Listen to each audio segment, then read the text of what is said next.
ReZero starting life in another world, the battle ballad of the Sword Devil. After some comments mentioned to read this book and give the Wilhelm trilogy some closure, I decided to give it a try even though it's not officially translated, and I must say this was an awesome book, so thank you guys for the recommendation. Now, there's a part of me that thinks I may have just opened the floodgates and I kinda wanna get into the web novel, especially because there's a very real possibility that just like in Arc 4, the anime may overtake the Yen Press translations, in which we will have once again the very silly situation in which the anime is spoiling me the light novels. Having said this, I don't want to get into the web novel yet for two main reasons. The first is that I really like reading physical books, and reading long text on a screen really hurts my eyesight, although I could just print them if I really wanted to. And the second is that I know myself and I go all the way in. If I started reading the web novel, I would read until the latest chapter, and I don't know if I'm prepared for such a big time investment right now. Obviously, I would feel compelled as well to make ReZero videos about the web novel, and 28 videos in, I kinda wanna give some new things a try and even some new light novels. If you want to get the inside scoop into my next light novel, it rhymes with Hemingway Saladin. So for now, I will stick with the light novels, and this video is an exception, so without further ado, let's get into the battle ballad of the Sword Devil. The first thing that really stood out to me is how much better the narrative is structured in the Battle Ballad compared to X3, unlike its predecessors where we had a very strange short story compilation which I didn't like as much. This one is structured more like X2, where we have a main threat being built up throughout the story, and we use narrative plot points and dialogue to develop our characters throughout. Who would have guessed? Formulas for storytelling work! Battle Ballad is in my opinion the best book in the Wilhelm trilogy, as it does everything that X2 does but better, from the characters to the story. And even if the demi-human war was also very serious, here it feels like the stakes are higher, mostly because we're just more invested into the characters 2 books in. Grimm isn't just a normal guy used by the story to contrast with the freakiness of Wilhelm's character. He is now a very capable member of the Zergeb squad with his own set of skills and motivation. And we see a very impulsive side of Grimm in this book, almost reminiscent of Wilhelm. There's an inversion of their usual dynamic, where at points Wilhelm is the one who has to cool off Grimm. We can feel the importance of the situation and how much Grimm loves Carol through the urgency of his actions. And yet, despite being more reckless than he usually is at the end of the book, when Grimm quits the military, it's not surprising, it's a fitting end for the character. Grimm feels very similar to Subaru in the sense that he's this paradoxical character that feels heroic while at the same time representing the average guy. Unlike Subaru though, he's not the main character, so his character arc does get a bit overshadowed because of that. Still, I think that Grimm made great use of the story time he was given, and he was one of the better secondary characters in this trilogy. When we finally see him get his happy ending at the end of the book, it feels very rewarding. I don't expect Grimm, especially in his older age, to make any sort of relevant contribution in the main story, but if he does make a cameo, I'll be pretty hyped for my boy.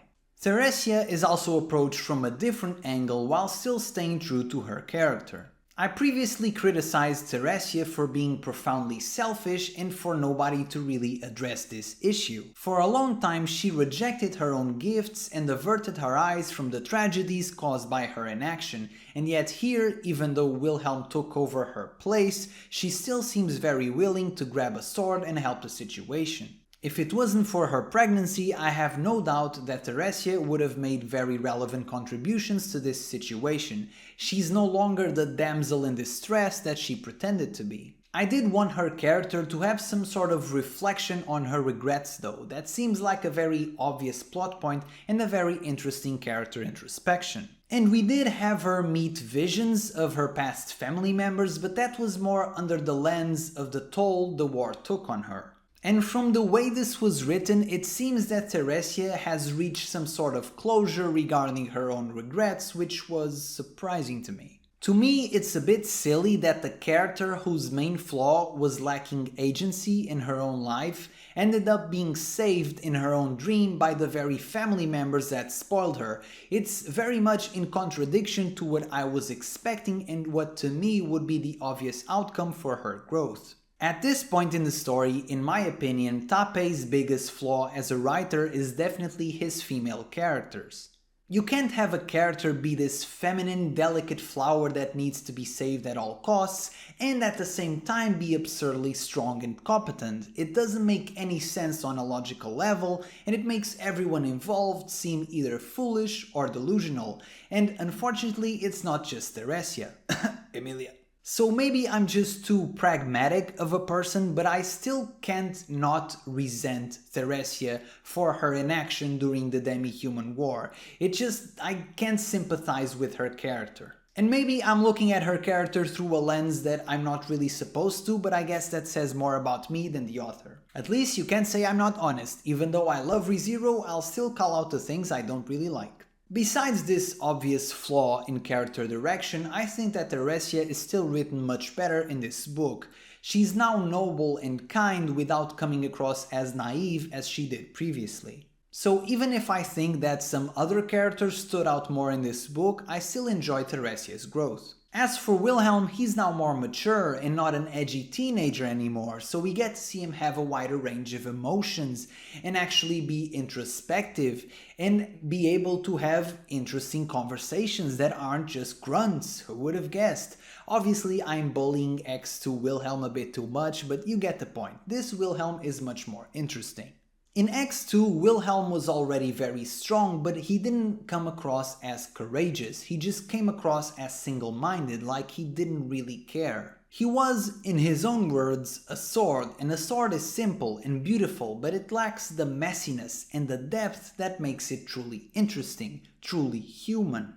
Now Wilhelm is a father, he has a wife that he loves, and he's realized how much he likes his own peers. He's no longer a lone wolf, he's now a leader of men and an inspiration to those around him.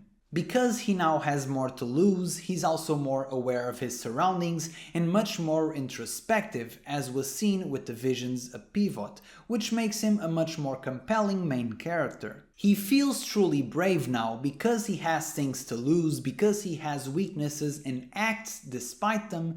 He now is a true warrior and not just a mindless monster with a sword fetish anymore. There is still a tiny bit of edginess and almost arrogance that is core to his character that remains true despite all of his growth, and it's evidenced, for example, in his reactions to all of the bureaucracy and rigid customs of knighthood. So we can see there's still growth to be had, and there's still quite a jump between this Wilhelm and the old man Wilhelm that we see on the main story, but the difference between this one and the first one we saw in X2 is gigantic. Battle Ballad is more villain-centric than either X2 or X3, and that was definitely the right call. As Wilhelm becomes more human, he needs a counterbalance, someone despicable who is a threat to the very people that Wilhelm has grown to love, and Stride Vollachia is the right man for that job. In X2, the main villain role was somewhat split between Sphinx and Valga. The demi-human alliance was built on very fragile foundations, and its leaders clearly had different motivations and end goals. Stride works so much better as the main villain, and it elevates the story immensely. We were already familiar with Stride from X3, and so this book delves deeper into how twisted he truly is. There's an element of Puppet Master that is comparable between Valga and Stride, as both individually aren't very strong, instead they use those around them to achieve their goals. The difference here is a moral one. You could kind of see where Valga was coming from, and even if you disagreed with his methods, you could argue that his cause had a justification. Stride is pure evil. Not only does he do bad things, he seems to enjoy them. The only time this character seems happy or joyful is either when he's berating someone or when he's inflicting pain on somebody. The guy is truly an irredeemable character. And the fascinating thing is that Stride could also be a sympathetic villain. His father betrayed him, his own heritage, the bright sword, rejected him, his health is weak, and yet he is so hateful and so bitter towards the world that there's just no empathizing with him. There's this trend nowadays where people really love these shades of grey villains and think that the evil ones aren't as compelling, and personally I think that in fiction there's definitely space for both. Some series really pull off the irredeemable nasty villains really well, and ReZero is one of them, with the Archbishops of Sin being perfect examples of this, obviously Stride included. Everything in Stride is just so entertaining, to his self-aggrandizing dialogue, to the cowardly way he fights using curses. The Wilhelm trilogy already had a cool protagonist and a great supporting cast. All it really needed was a great memorable villain, and Stride is a blast to read and really takes this trilogy to the next level. I was initially a bit bummed by his ending. I thought that having Grimm, Carol or Wilhelm finishing him off would be the most cathartic ending, but the more I thought about it, the more my opinion changed.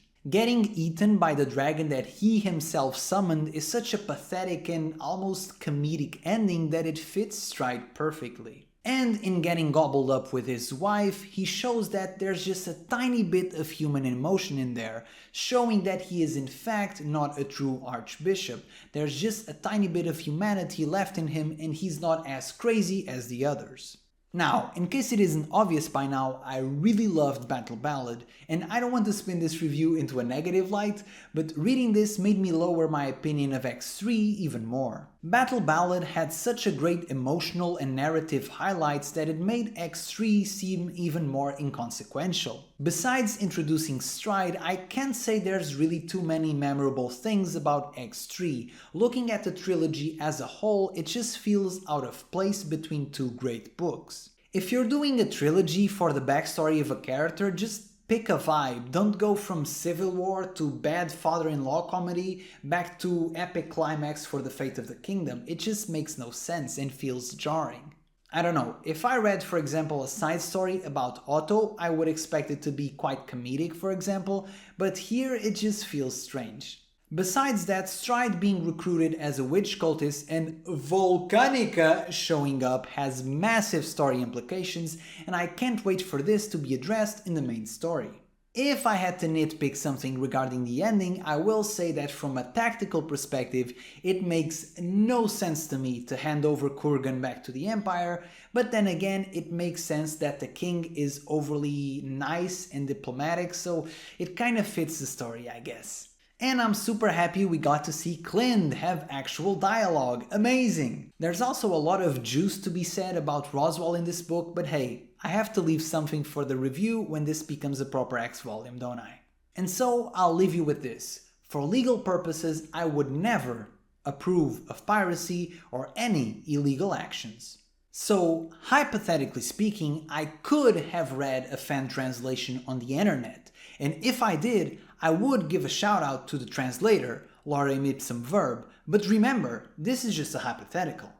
I don't even know what really happened in the Battle Ballad. For legal purposes, I merely dreamt it. And so, thanks for watching, don't forget to like and subscribe, and I'll see you guys on the next video.